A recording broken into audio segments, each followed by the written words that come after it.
A virtual hug. Jack Whitehall joins us now. Hey. Welcome. Well, you've certainly become the expert in family travels. What is your number one tip for getting through without killing each other?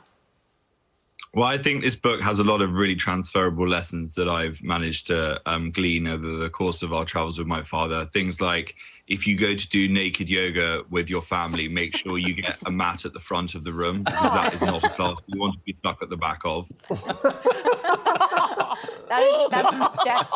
That's a top tip. And look, you did 5 seasons of this show, so you must have so many tips. But I want to know, what was your biggest bust up with your dad throughout that time? To be honest, over the course of it, it got a lot easier because I think I broke his spirit. Like the first series that we did, he wouldn't take off his jacket because he didn't want the world to see him in shirt sleeves. And that was like a struggle to convince him that he was able to take his jacket off on screen. And then by the 4th series, when we were in Australia, I had him cross-dressing as the Queen, doing drag on stage of a gay club on Oxford Street in Sydney. And I think it was just a testament to basically, if you just like chip away at people of that generation, eventually they just give in and go with it. Would you say that was your favourite moment then from filming as well, that moment in Sydney? Yes, it was, again, one of those things, again, a bit like naked yoga, where I absolutely loved it and the idea was so fun. But then when you actually get into the room, you realise that there are going to be images that are going to be burnt onto your retinas for the rest of your life. And these are images that you can't unsee. I can't look at the Queen now without thinking of my dad dressed up as her in drag. And it makes it very hard, obviously, because she's on everything. On every time I open my wallet and open a note, I think about my dad in a dress. So there's a lot of very scarring experiences that I've had and that I'm sharing in this book. Jack, you've decided to call it quits after 5 seasons. It's an incredible effort. Congratulations. But after spending so much quality time with your dad, was wrapping up a tough decision? And how did he take the news that you were wrapping things up? I mean, he was absolutely delighted. It meant more time spent at home, not encountering other people, which for him, he's still in lockdown. Everyone in England is out of lockdown. I've told him, like, the lockdown is over, but he's still socially distancing. He's wanting a 3rd wave so he can cancel all of his Christmas plans. This is not a man that likes leaving the house. So he was over the moon to be not doing any more travels with my father. But, I've always said there may be a Christmas special later on down the line. There might be a one-off special where I take him to one of those clinics in Switzerland. Or I've even been talking to Netflix about possibly doing some kind of crossover with the Squid Game, where we do it in Korea and my brothers and sisters compete for his inheritance. What would your dad say was the hardest thing about travelling with you? The hardest thing about travelling with me is probably that I have absolutely no filter and say yes to absolutely everything. And for him, that's very hard and is probably why he ends up doing all these crazy things. Yeah, we got that sense. Where is he, by the way? Why couldn't he Sorry? join it? Where is he? Why couldn't he join this chat? He's at home. We just heard he hates people.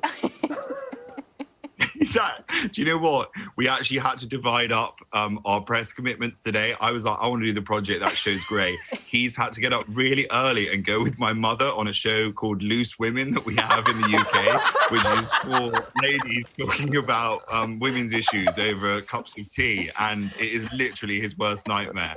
But he is on that this morning with my mother and that doll Winston as well, who goes with them and not with me. He's going to call you back and say, can we do some naked yoga instead? Much better than what I just had to live through. Don't do naked yoga with the loose women, though. That's I'm not. Hey, we noticed that in the book, your mum sort of gets in on the book, and it sort of got me thinking, how different would the series Travels with My Mother have been?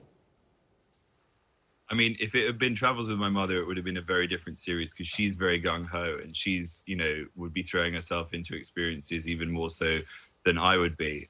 She is in on the book. She was not invited to be in on the book. She was literally said, I wrote this book and then I sent it to her to spell check it. And all of a sudden she started firing back a load of chapters that she'd written herself. And before I knew it, I'm co-writing a book with my mom. And now I'm promoting a book with my mom. I did a live show last night in a London theatre with my mom. I was like, You know, a month ago I was doing promotion with Dwayne Johnson and Emily Blunt, and last night I was on stage interviewing my mother and asking her what she packs in her beach bag. It very much felt like a backstep career-wise. Yeah, you should do Travels with The Rock, because you two were very funny in the Jungle Cruise together. Are you like best friends for life now? Yeah, I'm desperate to do Travels with The Rock. I would be very up for that. I mean, I imagine his diary might be a little harder to to land that as a show. But yeah, I mean, certainly if Hillary and Michael aren't up for doing any more traveling around the world with me, I'd be up for doing it with him. I mean, I like Jungle Cruise, but why wasn't your dad or your mum in it? I mean, that's the only thing that was missing for me.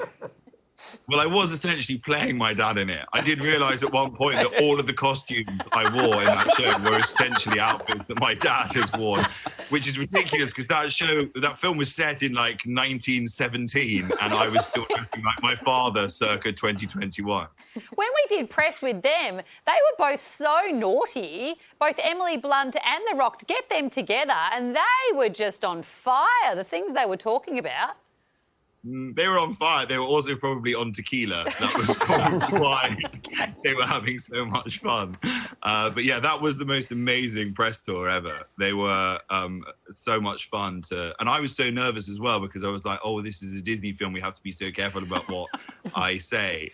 But then the minute you do it with them, you realise that they clearly did not care what they said. And it made it far more enjoyable. Hey, you met your lovely partner Roxy here in Australia, and I hear you guys, you know, got serious pretty quickly. You moved in together very soon. How's it all going?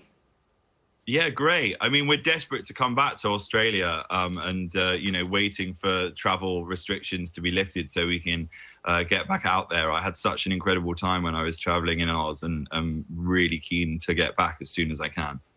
Excellent. And will it be a tour, do you think, Jack?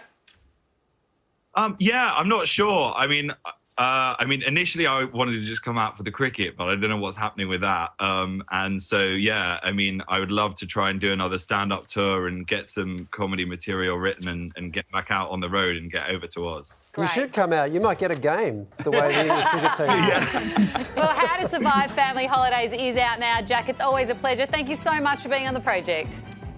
Yeah, great to speak to you guys. What a great video, and we've got plenty more. So why not click the subscribe button here? Or is it here? Or is it...